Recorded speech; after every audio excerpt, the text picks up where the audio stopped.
We've been dancing for so long under the stars. I feel that's the Assalamualaikum warahmatullahi wabarakatuh. Perkenalkan, nama saya Nazratul Ula. Maksud dan tujuan saya membuat video ini adalah untuk memenuhi tugas midterm pada mata kuliah Konseling Lintas Budaya.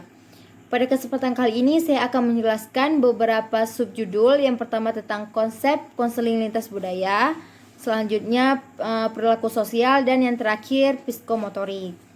Yang pertama, kita akan mulai dari pengertian konseling lintas budaya. Konseling merupakan suatu proses untuk membantu individu mengatasi hambatan-hambatan dalam perkembangannya sehingga mencapai perkembangan yang optimal pada kepuasan pribadi yang dimilikinya. Sedangkan konseling lintas budaya adalah suatu proses konseling di mana konselor dan klien memiliki latar belakang kebudayaan yang berbeda. Seperti yang dikatakan oleh Pedersen, bahwa konseling lintas budaya ini memiliki 3 elemen yang berbeda. Yang pertama, konselor dan klien memiliki latar belakang yang berbeda, tetapi mereka bersepakat untuk melaksanakan konseling dengan memakai latar belakang dari si klien. Yang kedua, konselor dan klien memiliki latar belakang kebudayaan yang berbeda, tetapi mereka menggunakan latar belakang si konselor dalam proses konseling. Yang ketiga yaitu klien dan konselor memiliki latar belakang kebudayaan yang berbeda, tetapi mereka bersepakat untuk memakai latar belakang di tempat yang berbeda, seperti itu. Selanjutnya, tujuan dari konseling lintas budaya. Tujuan dari konseling lintas budaya adalah agar seorang konselor dapat menyadari keberadaan budaya klien yang sensitif terhadap kebudayaan klien, sehingga dapat menghargai perbedaan antara keduanya. Hal ini pun akan membuat klien merasa nyaman dan nyaman atas perbedaan kebudayaan, seperti itu. Selanjutnya, fungsi lintas budaya. Bagi seorang konselor, konseling lintas budaya ini sangat berfungsi untuk memahami dampak yang mungkin akan terjadi disebabkan oleh perbedaan budaya yang mereka miliki. Dan juga seorang klien dapat mencegah adanya rasa ketidakpercayaan terhadap konselor karena didasarkan oleh perbedaan kebudayaan. Seperti contohnya,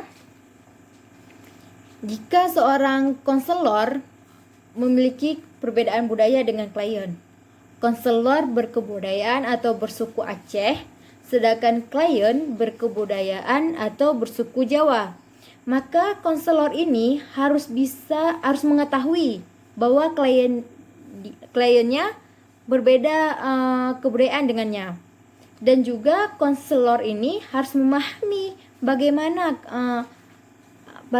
sifat, perilaku, attitude, kebiasaan dari suku si klien.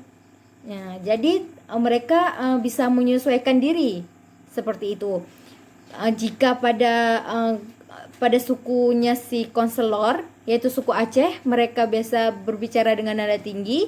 Ketika mempunyai seorang klien yang bersuku Jawa, di mana mereka berbicara dengan lembut, maka konselor harus bisa menyesuaikan antara dirinya dengan klien, sehingga dapat menciptakan hubungan yang nyaman, yang sesuai, dan juga dapat membuat melancar proses konseling yang mereka jalankan. Seperti itu. Selanjutnya kita akan membahas tentang budaya. Tokoh pendidikan nasional Bapak Ki Hajar Dewantara memberi definisi bahwa budaya berarti buah budi manusia, adalah hasil perjuangan manusia terhadap 2 pengaruh yang kuat, yaitu alam dan zaman.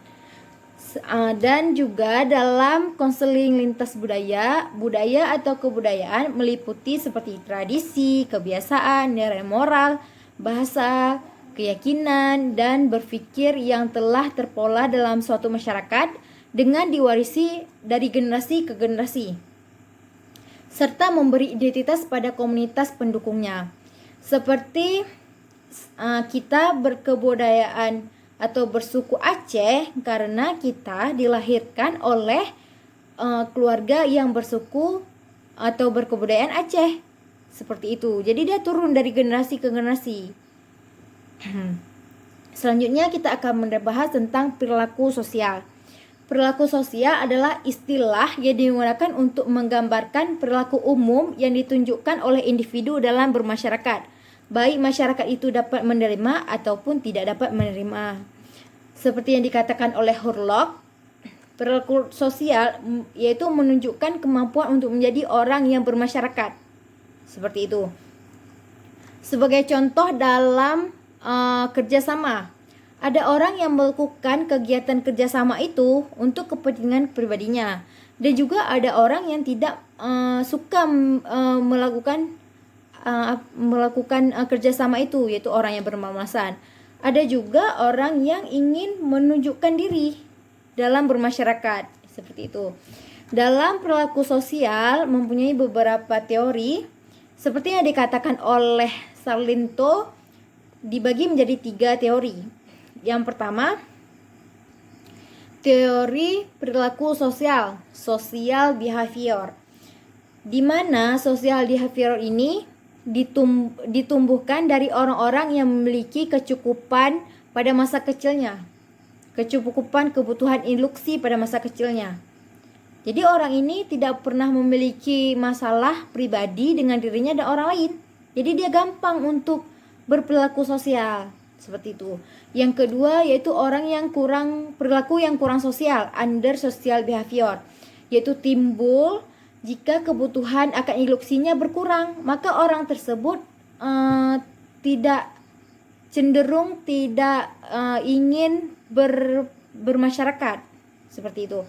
Contohnya orang yang pada masa lalunya sering diasingkan atau diacuhkan oleh keluarga, maka dia pada masa depannya akan menimbulkan hal yang menghindari orang banyak, menghindari masyarakat, menghindari yang namanya perilaku sosial.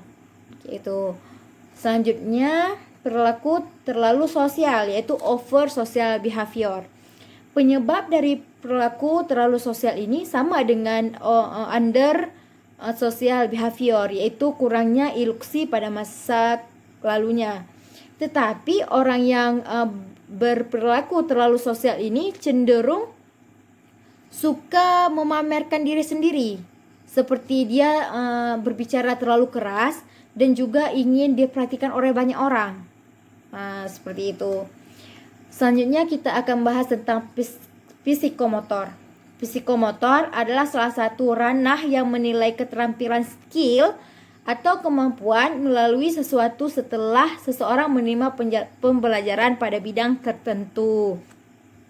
Hasil dari belajar motorik ini bisa kita lihat dari nilai yang didapatkan setelah seseorang menerima pembelajaran. Pada psikomotor terdapat beberapa aspek. Yang pertama yaitu menirukan. Menirukan ini biasa dilakukan oleh anak kecil, yaitu dia sering meniru dan juga memahami dan juga merespon dari rangsangan dari lingkungannya. Seperti itu. Kan anak-anak dia suka meniru. Selanjutnya memanipulasi. Kemampuan yang telah dia tirukan, dia pelajari dan juga ditambah dengan pengalaman-pengalaman yang pernah dia dapatkan. Seperti itu. Selanjutnya dan juga ada beberapa aspek psikomotor lainnya. Sekian, hanya seginilah penjelasan dari saya. Lebih dan kurang saya mohon maaf. Saya terima kasih kepada Bapak Pembimbing sudah memberikan izin untuk saya untuk mengikuti ujian midterm pada semester ini. Lebih dan kurang saya mohon maaf. Assalamualaikum warahmatullahi wabarakatuh.